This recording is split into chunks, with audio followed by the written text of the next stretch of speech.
Our subject is drafting, pleading, and conveyancing. Specifically, today we will discuss something about the fundamental rules of the pleadings, namely Unit First. But in the last class also we have discussed something about the Unit First contents and also the topic fundamental rules of pleadings.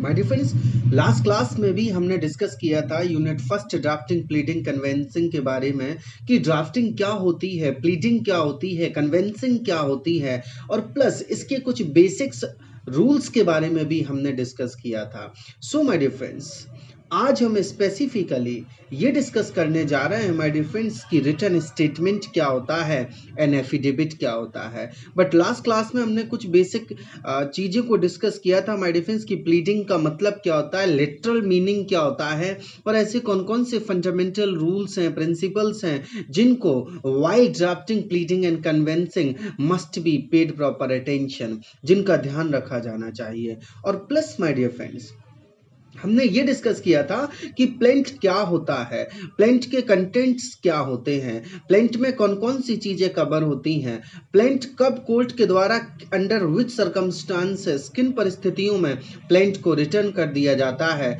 और किन conditions में plaint को reject कर दिया जाता है, और क्या वंस प्लेंट इज रिजेक्टेड, जब प्लेंट को रिजेक्ट कर दिया जाता है, नामंजूर कर दिया जाता है, तो क्या जो सूट फाइल करने वाला प्लेंटिफ होता है क्या वो नया सूट, फ्रेश सूट फाइल करने के लिए इंटाइटल्ड होता है, या फिर धारा 144 under section 144 CPC the code of civil procedure 1908 की सेक्शन 144 के अनुसार उसे रिस्टोर दैट इज रेस्टिट्यूशन करा सकता है। इस बारे में लास्ट वीडियो में हमने डिस्कस किया था।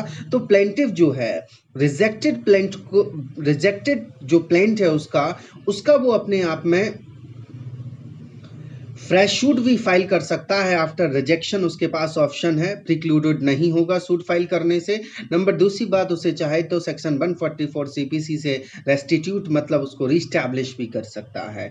अब माय डिफरेंस, आज हम रिटर्न स्टेटमेंट के बारे में डिस्कस करेंगे एंड ऑल्सो प्लस एफिडेविट के बारे में। मैं आपको आज के वीडियो में माय डिफरेंस ये बताना चाहूँगा, today I would like to tell you कि रिटर्न स्टेटमेंट एक्चुअली में होता क्या है और प्लस एफिडेविट क्या होता है, रिटर्न स्टेटमेंट कौन फाइल करता है, किसके द्वारा रिटर्न स्टेटमेंट फाइल किया जाता है, और जो एफिडेविट होता है, जो एफिडेविट है वो क्या होता है, किसके द्वारा एफिडेविट फाइल किया जाता है, एफिडेविट फाइल करना क्यों जरूरी होता है, जबकि एक तरफ whereas Indian evidence act 1872 में ये क्लियरली मेंशन किया गया है कि जो एफिडेविट होता है वो किसी भी तरह का कोई एविडेंस नहीं होता है। और अगर कोई व्यक्ति, suppose that if any person produces the false affidavit in judicial proceeding or other than judicial proceeding, other than, otherwise than, except का मतलब किसी चीज को छोड़कर, अगर एक वो व्यक्ति जो जुडिशियल प्रोसीडिंग में एफिडेविट को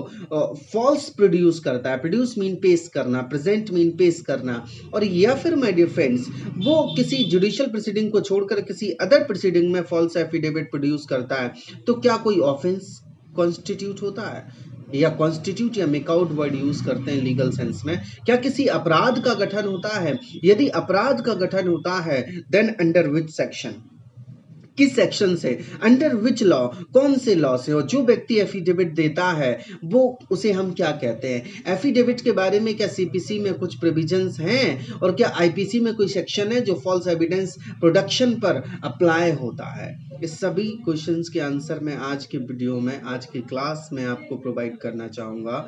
सो लिसन केयरफुली। जैसा कि माय डिफरेंस लास्ट क्लास में हमने डिस्कस किया था कि प्लीडिंग्स क्या होती हैं। प्लीडिंग्स ऑर्डर 6 रूल 1 में मेंशन किया गया है। Pleadings means plaint and WS, plaint और डब्ल्यूएस मीन रिटर्न स्टेटमेंट। तो मैं आपको पहले कुछ 1 से 2 मिनट में कुछ बेसिक चीज़ें बता देना चाहूँगा, उसके बाद आपको बेटर समझ में आएगा my dear friends, my dear students.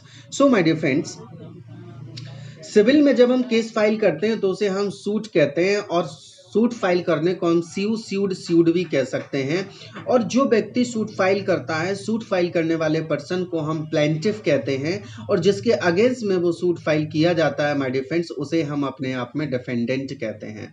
जब जो सिविल सूट होता है, जब जिस व्यक्ति ने सूट फाइल किया है जब वो उसे जीत जाता है तो प्लेंटिफ नाम जो है वो चेंज होकर उसका नाम हो जाता है डिक्री होल्डर। और जो व्यक्ति सिविल में केस हार जाता है उसे हम डिफेंडेंट, वैसे सिंपली जिसके अगेंस्ट में सिविल सूट फाइल होता है उसे डिफेंडेंट कहते हैं। लेकिन जब डिफेंडेंट केस हार जाता है, फेल्ड हो जाता है, तो उस कंडीशन में या कहें कि डिफेंडेंट का नाम जो होता है वो जजमेंट डेटर हो जाता है। उसे डेप्ट नहीं पढ़ते, उसका प्रोनाउंसिएशन डेट होता है, तो वो जजमेंट डेटर हो जाता है। अगर हम एक लाइन में समझे तो ऐसे कि जिसके अगेंस्ट में डिक्री पास की जाती है बाय कोर्ट के द्वारा, तो उस व्यक्ति को हम जजमेंट डेटर कहते हैं।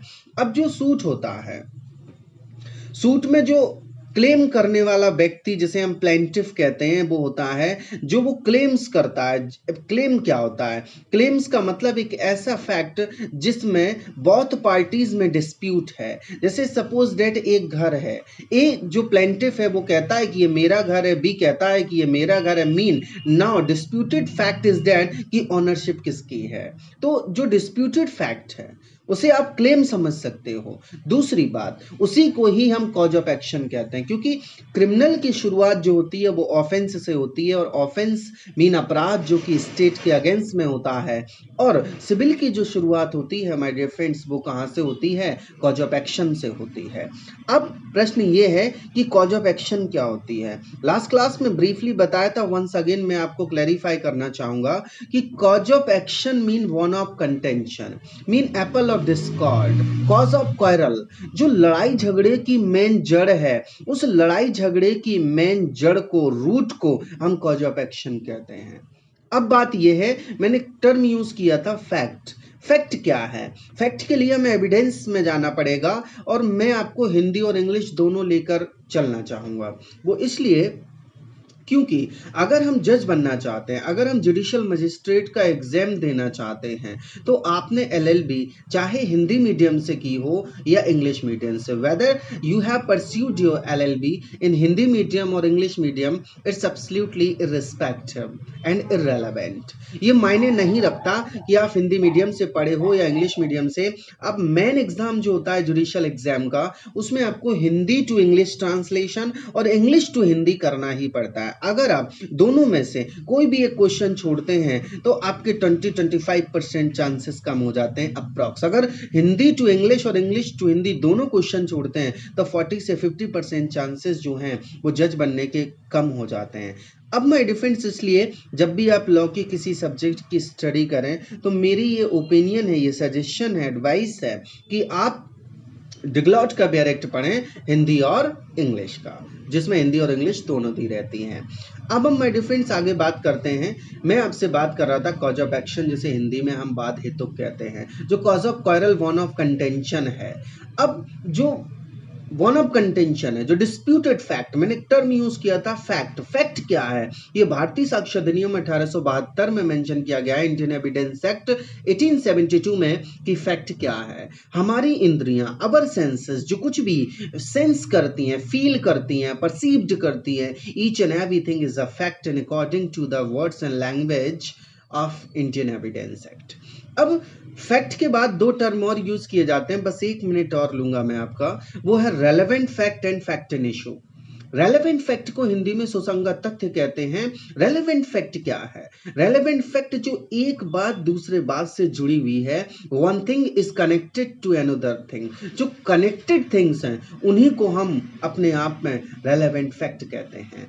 अब एक बात और आती है कि my difference, fact in issue क्या है? फैक्ट इन इशू को हम विवादक तथ्य कहते हैं। विवादक तथ्य क्या है? विवादक तथ्य वो तथ्य है, mean fact in issue is the fact, वो फैक्ट है जो कि किसी व्यक्ति के राइट, लायबिलिटी और एक्सेट्रा से रिलेटेड है। या हम इजी लैंग्वेज में समझे तो ऐसे कि जब कोई प्लेंटिफ, कोई व्यक्ति कोर्ट में क्लेम करता है, क्लेम को हिंदी में दावा कहते हैं, दावा करने वाले को क्लेमेंट कहते हैं।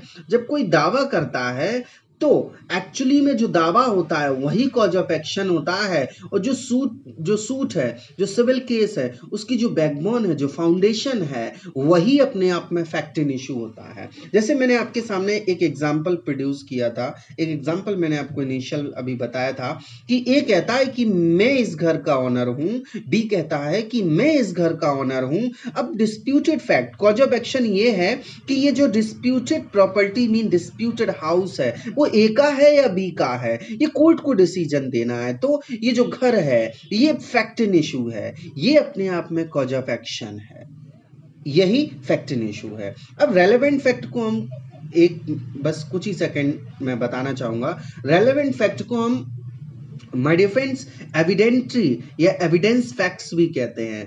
मीन अगर फैक्ट है तो फैक्ट का रेलेवेंट फैक्ट होना जरूरी है, क्योंकि इंडियन एविडेंस एक्ट में और हमारे क्रिमिनल केसेस और सिविल केसेस में उसी फैक्ट का मीन उसी चीज का एविडेंस दिया जा सकता है जो कि रेलेवेंट फैक्ट है।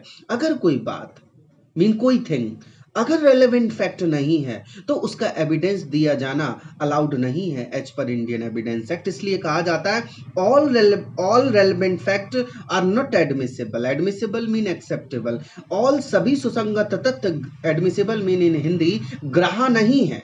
ग्राह्य नहीं, जरूरी नहीं है कि अगर कोई फैक्ट रेलेवेंट फैक्ट है तो ये जरूरी नहीं है कि उसका एविडेंस कोर्ट एक्सेप्ट कर ही ले।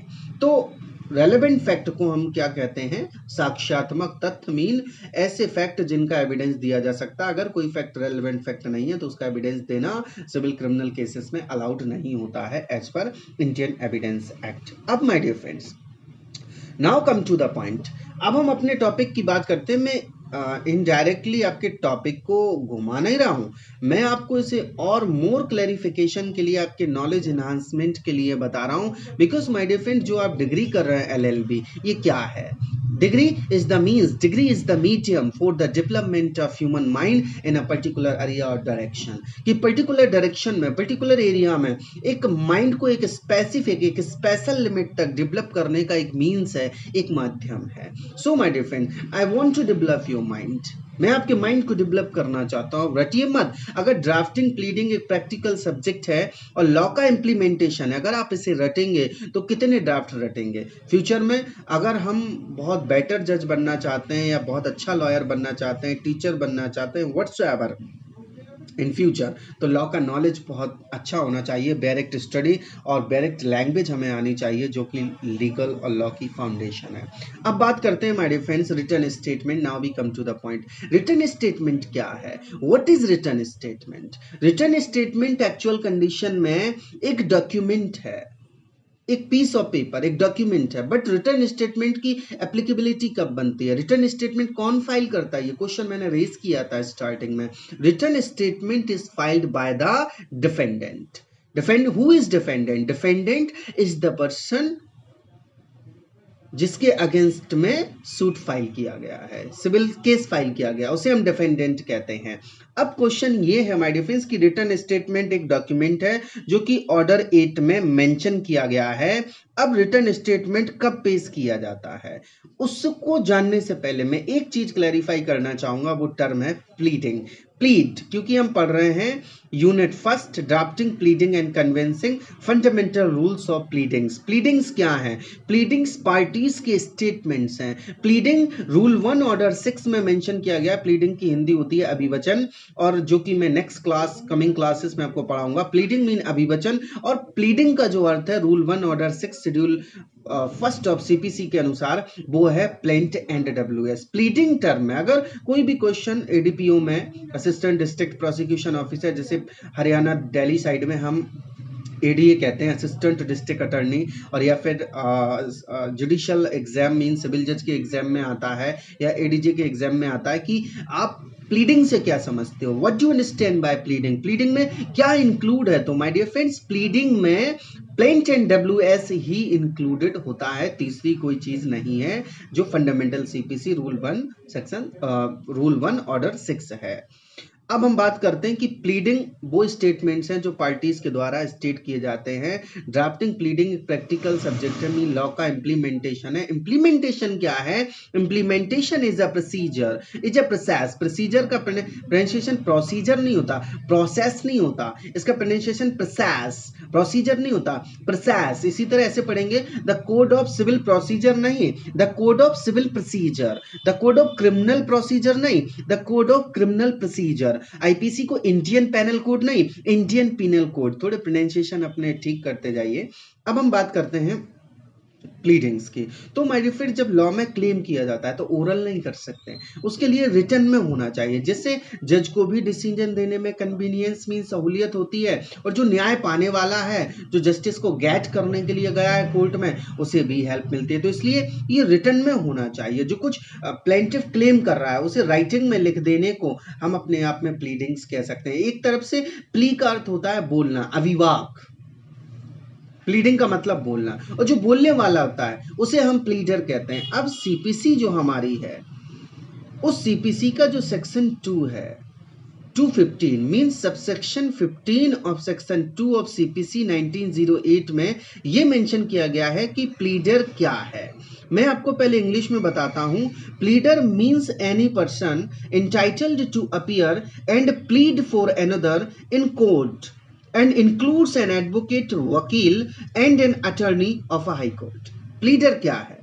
प्लीडर एक व्यक्ति है, या प्लीडर से न्यायालय में किसी अन्य व्यक्ति के लिए उपसंजाति मीन उपस्थित होने और अभिवचन करने का हकदार कोई भी व्यक्ति। अभिप्रेत, अभिप्रेत मीन मतलब है। और इसके अंतर्गत अधिवक्ता, वकील और उच्च न्यायालय मीन हाई कोर्ट का अटर्नी आता है। ये सेक्शन 215 में मेंशन किया गया है कि प्लीडर क्या है। जो प्ली करने वाला होता है उसे हम प्लीडर कहते हैं। अब बात आती है माय डिफेंस की, एक और सेक्शन है subsection 7 of section 2 of CPC, जिसमें यह मेंशन किया गया है कि गवर्नमेंट प्लीडर क्या है, सरकारी प्लीडर क्या है। गवर्नमेंट प्लीडर मैं आपको बताना चाहूंगा क्या है। एज पर सीपीसी सेक्शन 27 के अनुसार government pleader includes any officer appointed by the state government to perform all or any of the functions expressly imposed by this court, means CPC, on the government pleader and also any pleader acting under the direction of government pleader. mean सरकारी pleader के अंतर्गत ऐसा कोई अधिकारी आता है जो सरकारी प्लीडर पर सीपीसी के द्वारा अभिव्यक्त मीन राइटिंग में, लिखित रूप से अधिरूपित कृत्यों का या उनमें से किन्हीं का पालन करने के लिए राज्य सरकार द्वारा नियुक्त अर्थात अपॉइंट किया गया है। और ऐसा कोई प्लीडर भी आता है जो सरकारी प्लीडर के निर्देशों अर्थात इंस्ट्रक्शंस के अंडर में कार्य करता है। प्लीडर क्या होते हैं ये मैंने आपको बेसिकली बताया। वैसे लास्ट क्लास में भी मैंने आपको ये चीजें बताई थी। अब my dear friends, now we come to our main thing, that is return statement. Return statement my dear friends, order 8 CPC में मेंशन किया गया है। ऑर्डर 8 में रिटर्न स्टेटमेंट के अलावा सेटअप भी मेंशन किया गया है और काउंटर क्लेम भी मेंशन किया गया है। रिटर्न स्टेटमेंट आप स्लाइड पर नजर डालिए, जस्ट हैव अ ग्लांस। इसमें मेंशन किया गया return statement is the defence of defendant. Defendant की डिफेंस है। Defence called the return statement in general, this is a reply of plaint in which defendant deny और admit each and every allegation of facts given in the plaint. जैसे कि मैंने आपको बताया my dear friends कि जो suit file करता है वो प्लेंटिफ है। जब वो क्लेम को राइटिंग में लिख देता है तो उसे प्लेंट कहते हैं। और प्लेंट जो होता है, लास्ट क्लास में मैंने बताया था कि प्लेंट 2 कॉपीज में फाइल किया जाता है। अगर प्लेंट 2 कॉपीज में फाइल नहीं किया जाता, then rule 11 order 7 schedule 1 of CPC के अनुसार the plaint shall be rejected. उस प्लेंट को क्या कर दिया जाएगा? रिजेक्ट कर दिया जाएगा। जब 2 कॉपीज में या डुप्लीकेट कॉपीज में कोर्ट में प्लेंट प्रोड्यूस पेश किया जाता है और कोर्ट उसे एडमिशन पूरा टर्म है, एडमिट कर लेता है, तो उसके बाद फिर कोर्ट सम्मन इशू करता है किसी डिफेंडेंट को। किस प्रोविजन से? ऑर्डर 5 से। ऑर्डर 5 सीपीसी से कोर्ट सम्मन इशू करता है। और जो सम्मन क्या है? Summon is the means, is the medium to furnish the information to the party concern. Party concern को इंफॉर्मेशन दिए जाने का जो सम्मन है वो एक माध्यम है माय डियर फ्रेंड। और summon also ensures the compliance of principle of natural justice. अब नेचुरल जस्टिस क्या है? नेचुरल जस्टिस मीन जो हमारी प्रोसीजर है, मेनली इंडिया में 3 तरह की प्रोसीजर नहीं होता, प्रोसीजर, प्रोफेसर नहीं होता, प्रोफेसर, जो प्रोसीजर है वो 3 तरह से, civil procedure which is run by the Code of Civil Procedure 1908, criminal procedure which is run by the Code of Criminal Procedure 1973, एक है constitutional procedure जो कि writ petition under article 32 supreme court के rules बने हुए हैं, और 226 जो रिट पिटिशन हाई कोर्ट में फाइल होती है उसके लिए रूल्स जो है वो हाई कोर्ट बनाता है। अब आगे हम बात करते हैं, तो तीनों तरह की प्रोसीजर जो है, main principal of natural justice, ये जो मेनली 3 तरह की प्रोसीजर, क्रिमिनल, सिविल, कॉन्स्टिट्यूशनल, इन प्रोसीजर के जो बेसिक्स और जो फंडामेंटल रूल्स होते हैं, उन बेसिक्स और फंडामेंटल रूल्स को हम प्रिंसिपल ऑफ नेचुरल जस्टिस कहते हैं। But principle of natural justice has also some exceptions, and principle of natural justice is not a straitjacket formula stated by honorable Supreme Court of India। अब इसलिए सम्मन order 5 में दिया गया है, और ऑर्डर 5 में वो सम्मन दिए गए हैं जो डिफेंडेंट को इशू होता है कोर्ट के द्वारा। तो जब प्लेंट एडमिट हो जाता है, तो प्लेंट के साथ प्लेंट एडमिट हो जाता है, तो जो सम्मन है जब कोर्ट इशू करता है तो सम्मन के साथ प्लेंट की जो कॉपी अटैच्ड करके, इनक्लोज्ड करके, अकम्पेन्ड बाय करके डिफेंडेंट को भेजी जाती है। अब ये कॉम्पिटिटिव एग्जाम में कई बार क्वेश्चन पूछा गया है, क्या सम्मन के साथ प्लेंट की कॉपी भेजा जाना मैंडेटरी है? एक ऑप्शन में होता है डिस्क्रिशनरी या डायरेक्टरी है या वॉलंटरली है। तो इसका आंसर ये है कि सम्मन के साथ प्लेंट की कॉपी भेजा जाना किसे, डिफेंडेंट को, मैंडेटरी प्रोविजन है। मैंडेटरी की हिंदी होती है आज्ञापक, आज्ञापक प्रोविजन है। और सम्मन के साथ जब प्लेंट की कॉपी डिफेंडेंट को भेजी जाती है, तो क्यों भेजी जाती है? इसलिए भेजी जाती है डियर स्टूडेंट्स, क्योंकि कि जो प्लेंटिफ ने, जिसने सूट फाइल किया, जो कोर्ट में क्लेमेंट है, क्लेम कर रहा है, जब वो माय डियर फ्रेंड्स क्लेम कर चुका है, कोर्ट में कर दिए उसने, तो डिफेंडेंट को उन क्लेम्स के आंसर देना है। तो कैसे पता चलेगा डिफेंडेंट को कि डिफेंडेंट के अगेंस्ट में प्लेंटिफ ने क्या क्या क्लेम्स किए हैं, क्या क्या दावे किए हैं, क्या क्या रिलीफ्स क्लेम किए हैं कोर्ट में? वो तब पता चलेंगे जब प्लेंट की कॉपी डिफेंडेंट को दी जाएगी। तो जब प्लेंट की जो कॉपी है वो डिफेंडेंट को इसीलिए सम्मन के साथ अटैच्ड करके मैंडेटरली भेजी जाती है, to so as to enable the defendant to file the reply, mean return statement को दूसरे शब्दों में आप बोल्ड में देख रहे हैं सेकंड लाइन में, a reply of plaint, mean plaint का हम इसे रिप्लाई भी कहते हैं। अब माय डियर फ्रेंड्स हम आगे अगर बात करें, next we come to the point, अगर हम बात करें जैसा कि मैंने आपको बताया, अब आप सेकंड स्लाइड में जब आप देखेंगे, जो कि अभी जस्ट हम आपको दिखा रहे थे, कि जिस दिन से समन की सर्विस हुई है, सर्व्ड पूरा शब्द होता है, सर्विस मीन, सर्विस का मतलब होता है तामील, उसे मिल जाना। तो जब माय डिफेंस समन की सर्विस हो जाती है, तो उस दिन से डिफेंडेंट को 30 दिन में समन को, जब समन की सर्विस हो जाती है, तो जिस दिन से समन सर्व हुआ है उस दिन से 30 दिन के भीतर डिफेंडेंट को अपना WS पेश करना होता है कोर्ट में। अगर 30 दिन में डिफेंडेंट ऐसा नहीं कर पाता तो 90 डेज तक का समय दिया जा सकता है। लास्ट लाइन देखिए, which shall not be later than 90 days from the date of service of summon, mean 90 days का टाइम दिया जाता है डिफेंडेंट को कि 90 डेज तक मैक्सिमम वो अपना रिटर्न स्टेटमेंट फाइल करता है। अब अगला क्वेश्चन ये है कि अगर डिफेंडेंट 90 डेज तक अपना रिटर्न स्टेटमेंट पेश नहीं करता तो क्या प्रोसीजर होगी आगे? Procedure shall be followed of the order 9 CPC। Order 9 CPC में आपने पढ़ा होगा पक्षकारों की उपसंजाति और अनुपसंजाति, that is appearance and non appearance of parties, की पार्टीज की अपीयरेंस और नॉन अपीयरेंस के बारे में। तो इसका जो रूल 3 है, ऑर्डर 9 रूल 3 CPC ये कहता है कि जब दोनों में से कोई भी पक्षकार कोर्ट में उपसंजात नहीं होता तो जो सूट है वो डिसमिस कर दिया जाएगा। मीन अगर डिफेंडेंट कोर्ट में पेश नहीं होता 90 डेज में और अपना रिटर्न स्टेटमेंट फाइल नहीं करता, then rule 3 order 9 of CPC के अनुसार जो सूट है, जो डिफेंडेंट के एक्सटेंशन तक ऑन मैरिट उसको डिसमिस कर दिया जाएगा।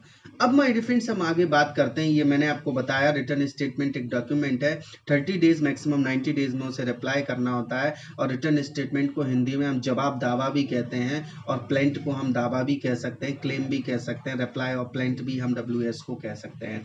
और इसे बेसिक चीजें मैंने आपको बताई। अब my dear friends now further we are going to discuss something about कब प्लेंट फाइल किया जाता है, जबकि रिटर्न स्टेटमेंट कब फाइल किया जाता है, जब प्लेंट एडमिट हो जाता है, और टाइम होता है 30 डेज और which may be extended up to 90 days, जैसा कि मैंने आपको अभी बताया। अब माय डियर फ्रेंड्स आगे हम बात करने जा रहे हैं, we are going to discuss कि नेक्स्ट देखिए वो ये है कि रिटर्न स्टेटमेंट जो है उस रिटर्न स्टेटमेंट का एक्चुअल कंडीशन में ड्राफ्ट क्या होता है। तो जब आप सीपीसी पढ़ेंगे तो सीपीसी में सेक्शन 1 से लेकर 158 तक जो है वो क्या दिए गए हैं, वो दिए गए हैं इसमें सेक्शंस, और जो शेड्यूल फर्स्ट है उसमें 51 ऑफ ऑर्डर्स दिए गए हैं। और उसके बाद माय डियर फ्रेंड्स उसके बाद आफ्टर दैट अपेंडिक्स दिए गए हैं, जिसमें कुछ फॉर्मेट जैसे आप ड्राफ्ट समझते हो ड्राफ्ट्स दिए हैं। तो जब WS कोर्ट में फाइल किया जाता है तो जो प्लेंटिफ ने प्लेंट फाइल किया है उसके पैराग्राफ के अनुसार सीरियल नंबर के अनुसार उसका रिप्लाई देना होता है। रिप्लाई एडमिट कर सकते हैं कि डिफेंडेंट अगर फैक्ट ट्रूथ है तो वो एडमिट कर सकता है, डिनाई भी कर सकता है। और इसमें जैसे मेंशन किया है ड्राफ्ट में पॉइंट नंबर 1 में नीड्स नो रिप्लाई, अगर लगता है तो नो रिप्लाई। मीन अगर सच में फैक्ट ट्रूथ है तो वो हाँ भी कह सकता है, ना भी कह सकता है। हाँ को एडमिट करना कहेंगे, ना को डिनाई कहेंगे। और लास्ट में वेरिफिकेशन होता है, डिफेंडेंट यहाँ पर अपने नाम लिखेगा, सिग्नेचर करेगा, वेरीफाई करेगा कि पॉइंट नंबर इतने से इतने तक जो मेंशन किया गया है वो एब्सोल्युटली ट्रूथ है, करेक्ट है उसके बिलीफ और नॉलेज के अनुसार। ये ड्राफ्ट है आपकी फुल इंफॉर्मेशन के लिए। आने वाली क्लासेस में मैं आपको इसे लिखना सिखाऊंगा। Basically it's only for your information right now, और आप इसे देख सकते हैं। तो पॉइंट वाइज पैराग्राफ वाइज हमें से क्या करना होता है, रिप्लाई करना होता है। अब माय डियर फ्रेंड्स हम आगे बात करेंगे। अभी हमने रिटर्न स्टेटमेंट के बारे में बात की। Now further we are going to discuss something about affidavit. Affidavit के बारे में मैं आपको बताना चाहूंगा कि एफिडेविट क्या है। जब माय डियर फ्रेंड्स हम एफिडेविट की बात करते हैं कि एक्चुअली में एफिडेविट क्या है। एफिडेविट हिंदी में शपथ पत्र कहते हैं। ये रिटन डॉक्यूमेंट होता है और इसकी जो फाउंडेशन होती है वो होती है ओथ। अगर ओथ ही इसकी मेजर फाउंडेशन स्टोन है। अगर इसमें ओथ शब्द मीन हिंदी में शपथ यूज नहीं किया गया तो एफिडेविट का कोई मतलब नहीं है। आप स्क्रीन पर देख रहे हैं, an affidavit is a written statement in the name of a person called the deponent. जो एफिडेविट देने वाला होता है उसे हम डेपोनेंट कहते हैं, by whom it's voluntarily signed. It means वो स्वयं से शपथ लेता है, स्वैच्छिक रूप से अपनी इच्छा से साइन करता है, affirmed before N authorised officer और मजिस्ट्रेट। और जो ऑथराइज्ड ऑफिसर और मजिस्ट्रेट है उसके सामने वो क्या करता है, शपथ लेता है। और इससे रिलेटेड जो प्रोविजन है वो ऑर्डर 19 सीपीसी में मेंशन किए गए हैं। ऑर्डर 19 रूल 1 क्या कहता है कि power to order any point to be proved by affidavit. कि मैं क्लियर कर चुका हूं आपको कि एफिडेविट किसी तरह का कोई एविडेंस नहीं होता है as per Indian evidence act 1872। लेकिन कोर्ट को यह पावर दी गई है रूल 1 ऑर्डर 19 में कि वो किसी भी फैक्ट को एफिडेविट पर साबित करने के लिए कह सकता है। और एफिडेविट जो होता है रूल 3 ऑर्डर 19 के अनुसार माय डियर फ्रेंड्स वो पर्सनल नॉलेज और बिलीफ के अनुसार अपने फैक्ट्स को तुर्त होने की शपथ लेता है, ओथ लेता है। अब अगला क्वेश्चन ये है माय डियर फ्रेंड्स कि ओथ क्या होती है, what's the meaning of oath, वो मैं आपको बताना चाहूंगा। My dear friends section 51 Indian penal code oath से रिलेटेड है। आप देखेंगे इसमें मेंशन किया गया है कि ओथ को हिंदी में हम शपथ कहते हैं। शपथ के लिए विधि द्वारा प्रतिस्थापित सत्यनिष्ठ प्रतिज्ञान या कोई ऐसी घोषणा जिसका किसी लोक सेवक के समक्ष किया जाना या न्यायालय में या अन्यंत्र सबूत के प्रयोजन के लिए उपयोग किया जाना विधि द्वारा अपेक्षित और प्राधिकृत है, उसे हम शपथ कहते हैं, शपथ के अंतर्गत आता है। मीन अगर इंग्लिश में कहें तो इसे हम ऐसे समझ सकते हैं, section 51 Indian penal code, panel नहीं होता penal, oath includes a solemn affirmation substituted by law for an oath and Any declaration required or authorized by law to be made before a public servant or to be used for the purpose of proof whether in a court of justice or not.